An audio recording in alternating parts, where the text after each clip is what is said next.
भगवान सिद्धेश्वराच्या शिवकृपेने श्री रुक्मिणी पांडुरंगाच्या चरणाला बसून श्री सद्गुरु ज्ञानेश्वर महाराज, श्री जगद्गुरु तुकाराम महाराज, श्री संत एकनाथ महाराज यांच्या चरण सानिध्यामध्ये आपण सर्वजण मिळून महान ग्रंथराज ज्ञानेश्वरीच्या 12व्या अध्यायाच्या 27व्या ओळीचा आपण विचार करतो. हे किरणाच्या चित्ती प्रतितीयाची जी निवृत्ती परिपुषणे योगपती ते याची लागी. अर्जुन भगवंताला म्हणत आहे, प्रभू विषय आहे व्यक्त आणि अव्यक्त. व्यक्त आणि अव्यक्त ही तर एकच रूपे आहेत. असा माझा निश्चय झालाच आहे. किंबहुना माझा अनुभवही आहे. पण हे योगेश्वरा, आपल्याला मी याच्याकरता विचारतो.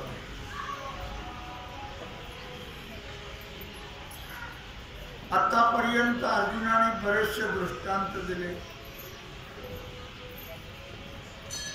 व्यक्त अव्यक्त हे एक कसं आहे हे दृष्टांताच्या द्वारा अर्जुनाने दाखवून दिलं आणि सांगितलं की हे प्रभू,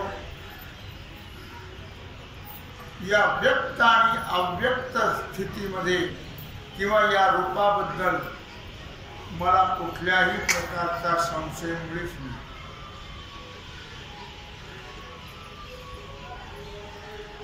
संशयाचं कारण वेगळंच आहे. अर्जुन म्हणतो, याबद्दल मला संशय नाही आहे. काय आहे संशयाचं कारण ते या ओळीत सांगताय पुढच्या. जे देवा तुम्ही नाविक अंगीकारिले व्यापक, ते सातची की कौतिक हे जाणावया. अर्जुन भगवंताला सांगतो आहे आपल्या मनातला संशय. संशयाचं काय कारण आहे बुवा? आता व्यक्त अव्यक्ताबद्दल तर काही शंका नाही राहील. दोन्ही एकच आहेत, सगुण निर्गुण. मग संशयाचं कारण या ओळीतून सांगतायत. 28व्या ओळीतून अर्जुन सांगते, भगवंत हे देवा, जे देवा तुम्ही नाविक अंगीकारिले व्यापक, ते सातच की कौतिक हे जाणावया. हे देवा म्हणजे हे श्रीकृष्णा, आपण जी यापूर्वी क्षणभर का होईना व्यापकत्वाची किंवा व्यापकतेची ग्राह्य म्हणून शिफारस केली. व्यापक हे ग्राह्य आहे, तो नाही अशी जागाच रिकामी नाही. विठ्ठल जळी स्थळी भरला रीता ठाव नाही उरला. आजच्या दृष्टीने पाहिला विठ्ठलचे विठ्ठल म्हणत हरले पाप. हे तर मला कळलंच आहे.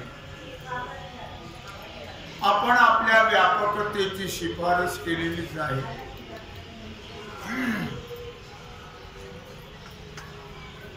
आपलं मत खरोखरच आपल्या मनापासून व्यक्त केलं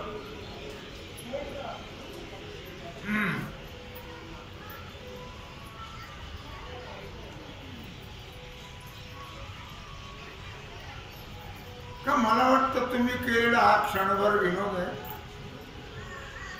का खरंच आहे? खरंच आहे. विनोद कसा असू, कारण तुम्हाला सवय आहे माझ्याबद्दल विनोद करण्याची. नात्याने नाही, भक्त या नात्याने.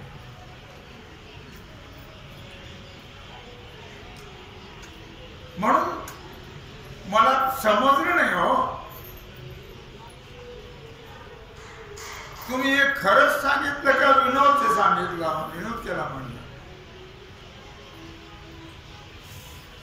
हे मला समजावं याकरता मी तुम्हाला विचारतो. समजलं तरच मान हलवा, नाही समजलं तर उगीच नाही मान हलवा. मग आपली संदिग्धता तशीच राहते, उपयोग होत नाही, वेळ व्यर्थ जातो. म्हणून मी विचारलं तुम्हाला, देवा तरी तुझ लागी कर्म, तुझी जयाचे परम, भक्तिशी मनोधर्म विकोनी घातला. तरी तुझ लागी कर्म, जे भक्त तुझ्या प्राप्ती करता कर्म करतात, तुझ लागी कर्म, तुझ्या प्राप्ती करता कर्म करतात, आणि तूच ज्यांची परमगती आहे. परमगती ज्याने आपले सर्व संकल्प आपल्या भक्ती करता विकल्याप्रमाणे वाहिले. सर्व संकल्प तुझ्या करताच, दुसरा विषयच नाही. भक्त म्हणलं की दुसरा विषय नाही, इतराचा विषय इथं नाही आहे, भक्ताचा विषय चालला. या ओळीमध्ये सगुण भक्ताचं वर्णन आहे. सगुण उपासक भक्त एकच. तो भक्त जे कर्म करतो ते केवळ भगवंता करताच करतो. यत् करोषि तस्नासि यज्ञोषि ददासि यत् तपस्य शिकवन्ति तत् कुरुष्व मदर्पणम. जे जे काही कर्म करतो तो केवळ देवा करता, स्वतः करता तो काहीच करत नाही आणि करूच नाही. सर्व देवा करताच करत राहा. काही करायचं असेल तर देवा करता, स्वयंपाक देवा करता, पाणी भरायचं देवा करता, चहा करायचा देवा करता, चहा घ्या देवा, पाव खा देवा,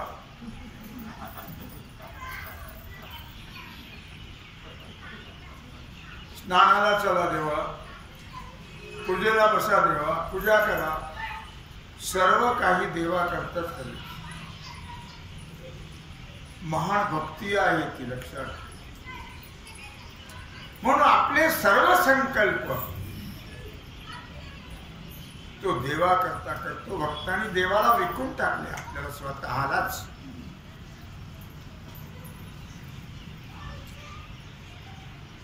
कायेन वाचा मनसेंद्रियैर्वा अंकित अखिला दास तुझा देवा.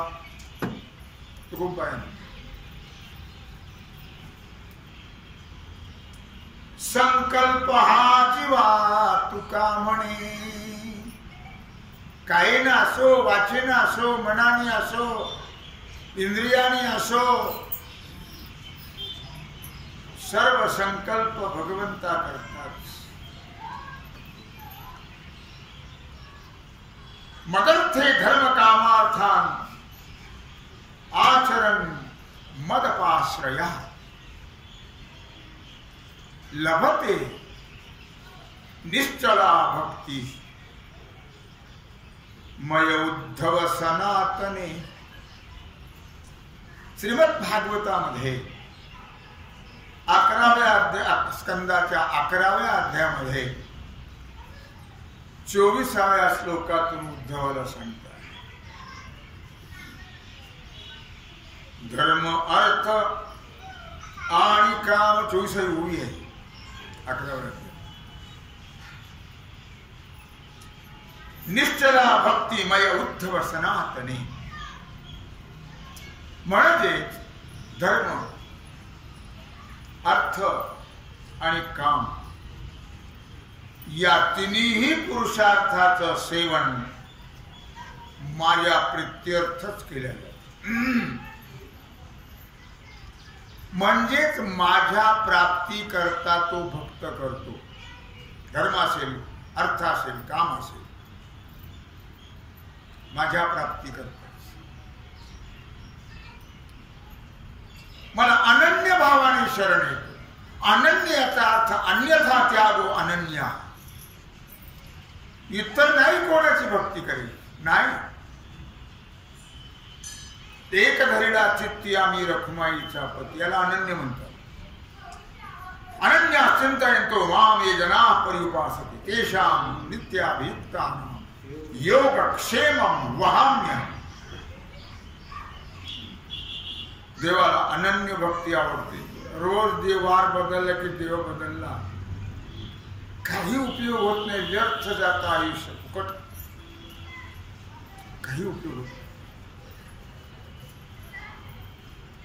एकतत्व नाम दृढ धरी मना, हरिशी करुणा येईल तुझी.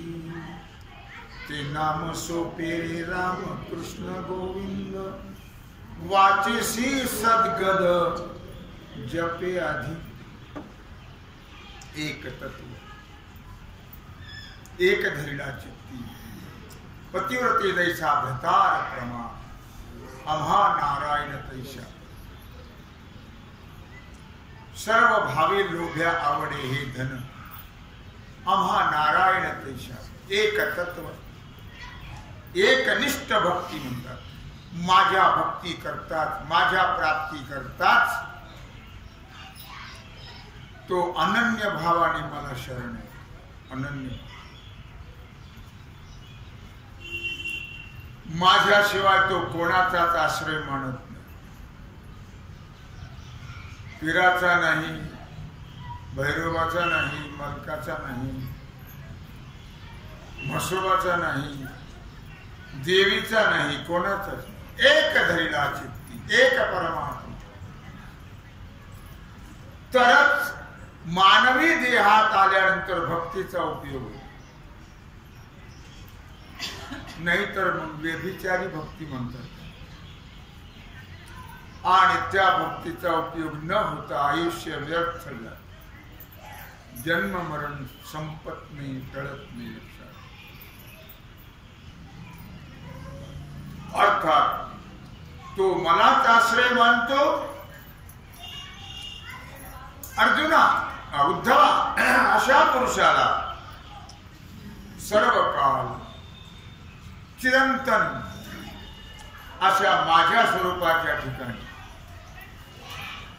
जिला कधीही व्यभिचार माहिती नाही, अशी दृढ भक्ती त्याला प्राप्त, दृढ भक्ती त्याला मिळते. माझे भक्त उत्तम, त्यांचा धर्म आणि अर्थ काम मीच आहे.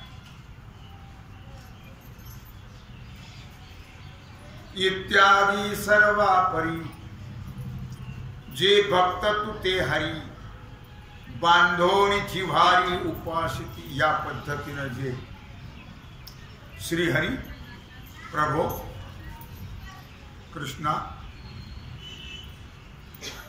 या अशाच इतर सर्व प्रकाराने जे भक्त तुला आपल्या अंतःकरणामध्ये साठवून ठेव, दृढ भावाने तुझी उपासना कर. साठविला हरी जी हृदय मंदिरी, साठविला हरी त्याची सरली पेर झार, त्याची सरली पेर झार, झाला सफल संसार. साठविला हरी संपुष्ट हे हृदय पेटी, संपुष्ट हे हृदय पेटी. करोडी पोटी साठव, संपुष्ट हे हृदय पेटी, करुणी पोटी. धरीला पंढरीचा चोर, धरीला पंढरीचा चोर, धरीला पंढरीचा चोर, गळा बांधून या दोर. ओ धरीला पंढरीचा चोर, हृदयी बंदीखाना केला, हृदयी बंदीखाना केला. आत विठ्ठल कोंडीला, आत विठ्ठल कोंडीला. ओ धरीला पंढरीचा चोर, हृदय बंदीखाना केला, आत विठ्ठल कोंडीला. झुरुनी पांढरा हो उपाहे माझा, देवाकरता झुरत जावं नाही. केव्हा तू माझ्या हृदयामध्ये साठवलेला असतो. झुरुनी पांढरा हो उपाहे आता, येई पंढरीनाथा भेटावया, येई पंढरीनाथा भेटावया. अर्थात एका गोपीने भगवंताला पकडलं.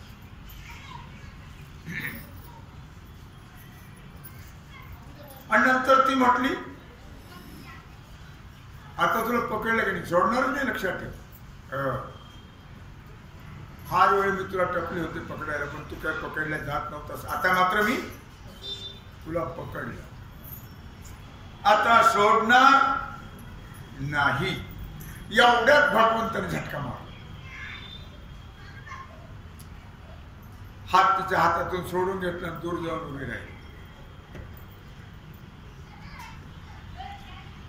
तू म्हटलीस ना, प्रतिज्ञा केली होती, मी तुला आता सोडणार नाही. आता ती म्हटली, तू मोठा बलवान आहेस बाबा, तुझ्यासारखा बलवान विश्वात त्रैलोक्यात 14 ब्रह्मांडात 21 स्वर्गात कोणी नाही तुझ्यासारखा बलवान. तेव्हा अनेक राक्षसांचा तू आतापर्यंत वध केलास. माझ्यासारख्या एखाद्या आबलेला झटका मारून दूर जाऊन उभं राहणे काही फार तुला विशेष नाही. म्हणजे तू मोठा पराक्रम केलास असं मी म्हणत नाही. झटका मारून दूर गेलास, तू फार मोठा पराक्रम केलास असं मी समजत नाहीये. लक्षात ठेव. अर्थातच तू फार मोठी घटना केलीस हे तुला मी समजत नाही. पण एक लक्षात ठेव, मी माझ्या हृदयात जे तुला साठवून ठेवलेलं आहे तिथून तू जाऊ शकत नाहीयेस. हाताला झटका मारून गेलास खरी गोष्ट, पण हृदयातून नाही जाऊ शकत. हृदयी बंदीखाना केला. एकदा सुरदास हे रस्त्याने चालले होते द्वारकेला. जाता जाता आंधळे होते ते जन्मात. जाता जाता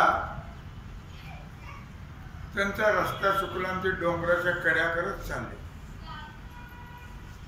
मागे पुढे उभा राहे सांभाळीत, मागे पुढे उभा राहे सांभाळीत. आलिया आघात निवाराया, मागे पुढे उभा राहे सांभाळीत. भगवान धावत धावत गाईला हो हो म्हटल्यासारखं केलं. ए आंधळ्या कुठं झालं मारायला तिकडे. ते म्हणजे तुला पंचायत काय पडली, मी कुठे जाईल मारायला, तू कोण विचारणार. हा तुला फारच दया येत असेल तर हात पकडून रस्त्यावर लाव, रस्त्याला लाव. त्याच्या आवाजातच भगवंताला ओळखलं.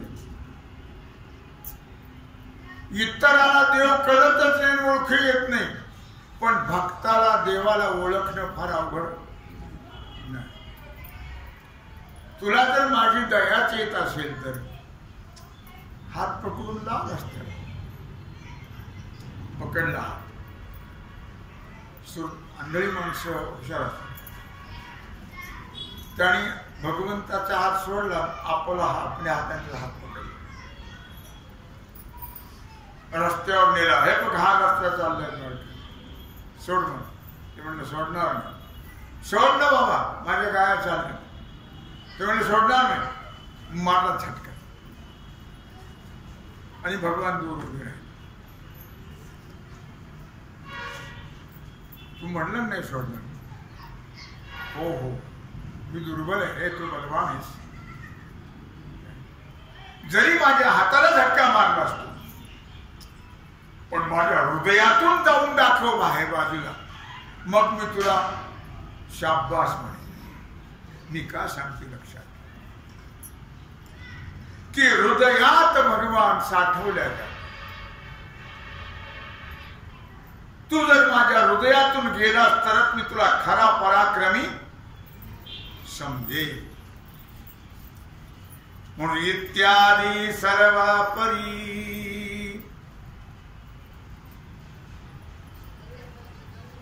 जो भक्त तू ते हरी, बांधोनिया जिव्हारी म्हणजे हृदयामध्ये,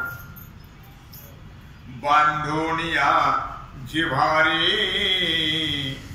उपासती. हो नुसती उपासना करत नाही, की फिरती उपासना. मी काल परवा सांगितलं तुम्हाला, पूजा करतो आपण तर आपली वृत्ती सुद्धा तिथंच पाहिजे. तुम्ही काय मी काय आपण वेगळे नाही. आपण पूजा करत असताना आपली वृत्ती कुठं गमलत जाती आणि काय काय घेऊन येते, भाजीपाला, चहाची पत्ती, साखर वगैरे. वृत्ती आपली एका ठिकाणी राहत. नाम जपत है वैखरी चित्त धावे विषयावरी. नामस्मरण पूजा वगैरे करतो आपण, हाताने नामस्मरण करतो मुखाने, पण वृत्ती मात्र कुणीकडे भटकते कुणास. पण बांधोनिया चिव्हारी उपासिती, तशी उपासना करत नाहीत भक्त. तुला आपल्या हृदयात बांधतात आणि मग उपासना करतात. मोगम उपासना नाही, पीछे से आई नागी ढकाई. सहज वडीला होती सेवा म्हणून पूजितो या देवा. तुम्ही पूजा करता, म्हाताऱ्याने करून ठेवलं ना आमच्या सगळ्याचे मागे म्हणून पूजा. सहज वडीला होती सेवा म्हणून पूजितो या देवा. मनोभाव नाही, श्रद्धा प्रेम नाही. भगवान राम जेव्हा वनवासाला गेले, वनवासात असताना वाल्मिकीच्या झोपडीत गेले. वाल्मिकी रामाला असं वाटलं ऋषींच्या झोपडीमध्ये किती दिवस राहावं. त्यांना अडचण होती, कुणालाही होते. घरात एखादा पाहुणा आला की अडचण होती माणसं. घरातल्या माणसाची नाही, पाहुण्याची अडचण. श्रीरामाने विचार केला आपण या झोपडीमध्ये कुठपर्यंत राहायचं. त्यांना अडचण निर्माण होईल, त्रास होईल का, कशाला त्रास द्यायचा त्यांना. तेव्हा त्यांनी विचार, ऋषी महाराज मी कुठे राहू, कुठे थांबू मी. त्यांनी सांगितलं दगड, माती, विटा, लाकडं असे घर तुला उपयोग नाही राहील. अशा घरात तूच राहूच नको. मग कुठे राहू मी. धर्माधर्माचा त्याग करून, धर्माधर्माचा त्याग करून जे अखंड भगवत चिंतन करता आहे, नित्ययुक्ता उपासते, नित्य जी तुझी उपासना करतात त्यांच्या हृदयात राहा, असं वाल्मिकांनी सांगितलं. बस तिथंच तुला समाधान प्राप्त, भगवंताला समाधान भक्ताच्या हृदयात प्राप्त आणि भक्ताला भगवंताच्या ठिकाणी समाधान प्राप्त. आणि म्हणूनच आणि जी प्रणवा पैलीकडे वैखर्येशी जे कानडे 31 काही सयाही सांगडे नव्हे जे वस्तू आणि जे प्रणवा पहिलीकडे. प्रणव म्हणजे ओंकार, ओंकाराच्याही पलीकडे. वैखरीशी जे कानडे, वैखरी म्हणजे वाणी, वाचा. त्या वाचेलाही जी वस्तू दुर्बोध आहे, वाचेला सुद्धा नाही कळत ती वस्तू, दुर्बोध आहे. आणि जी कशासारखीही नाही आणि काही सयाही सांगडे नवीची जी वस्तू, ती कशासारखीच. देव कोणासारखा, देवासारखाच आहे ना. अनुपमेय, त्याला कुठल्याही प्रकारची उपमा देता येत नाही. उपनिषदामध्ये ओमलाच कित्येक ठिकाणी ब्रह्म म्हटलेलं आहे. किंबहुना ब्रह्माचं वाच्य आहे ओम आणि वाचक आहे ब्रह्म. न याच्याही पुढे जाऊन सांगायचं जर ठरलं तर दोन्ही एकच आहे. वाच्य आहे नाम आणि वाचक आहे भगवान. नाही, वाचक आहे नाम आणि वाच्य आहे भगवान आणि दोन्हीचा ऐक्य आहे. म्हणून नाम नामीचा अभेद सांगितलं. बाकी सगळ्यांची नावं वेगळी आणि ते वेगळे असतात. आपल्याकडे नाव आहे का पण चला ओळखण्याकरता ठेवलं आपण त्याचाच अहंकार घ्यावा. मलाच म्हटला तू कोण, चिमाजी का गोमाजी का, सगळ्या दुनियाची तीच नाव असते अनेकांची. भगवंताचं नाम आणि भगवान यांच्यामध्ये अभेद एकच आहे अर्थातच. आणि म्हणून ओंकाराची ब्रह्म म्हणूनच उपासना सांगितलेली आहे. ब्रह्म म्हणून वेगळं नव्हे. म्हणून निर्गुणाची उपासना आहे ती.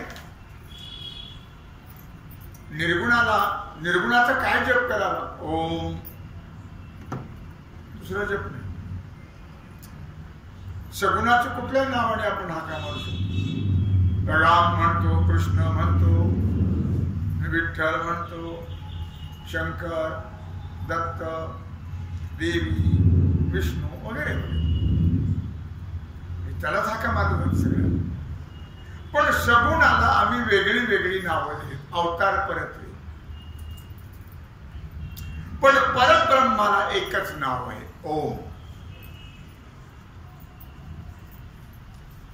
बस त्या नावाने त्याला हाका मारायची. 17व्या अध्यायात म्हटले ना, उपदरिया बालकाशी नाव नाही तयापाशी, ठेविलेली नावेशी ओदेत उठी. हो, बाळाला जन्म झाल्यावर नाव कुठे असतं? त्याचं भाष्य घ्यावं लागतं, नंतर ते नाव ठेवावं लागतं. त्याला नाव नाही, ते नाव बोर्ड लावून आलंच नाही ते. पण भगवंताचं नाव मात्र ओम आहे. कारण ते काही जन्माला आलेलं म्हणून त्याचं बारसं नाही म्हणते अर्थ सुद्धा नाही. न जायते म्रियते वा कदाचित, नायम भूत्वा भविता वान भूया, अजो नित्य शाश्वतो यम पुराण, न हन्यते हन्यवाणी शरीर, न जायते न म्रियते. म्हणून कोणाला शब्द प्रेमाने बोलून हे म्हाताऱ्या, म्हातारा झालंच नाही. तुम्ही चांभार आहात, चांभार. तुम्हाला चांबड्याची परीक्षा आहे. म्हातारा कशा म्हणता? म्हातारा तू म्हातारा आहे. न जायते न म्रियते वा कदाचित. त्याला जन्म आणि त्याला मरण. नायम भूत्वा भविता वान भूया. त्यांना भूत भविष्य वर्तमान कुठल्याही प्रकारचा काल, देश काल वस्तू भेद मावळला, देश काल वस्तू भेद मावळला, आत्मा निर्वाळला विश्वाकार. म्हणून कोणालाही असं गोड म्हातारा असं नाही. आपण त्याला म्हातारा ते खचल्या जातो असं म्हणायचं नाही. ते म्हातारे नसतातच आपण जर श्रवण करणारी माणसं आहोत ना. निदान आपण तरी कोणाला असं उघडट बनायचं नाही. कारण आपल्याला माहिती आहे ते कधी म्हातारे होतच, ते कधी मरत, ते कधी जन्मत नाही. तर मग काय कळलं आम्हाला? मी काय सांगतो? नाम, भगवंताचं नाम आहे ओम. ते अक्षरजी अव्यक्त.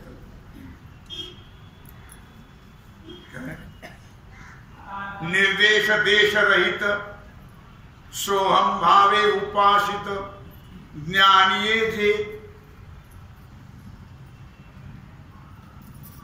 बरोबर आहे. ओम, ओमचा विषय चालला होता. उपासक. ओम हे भगवंताचं निर्गुणाचं नाव आहे.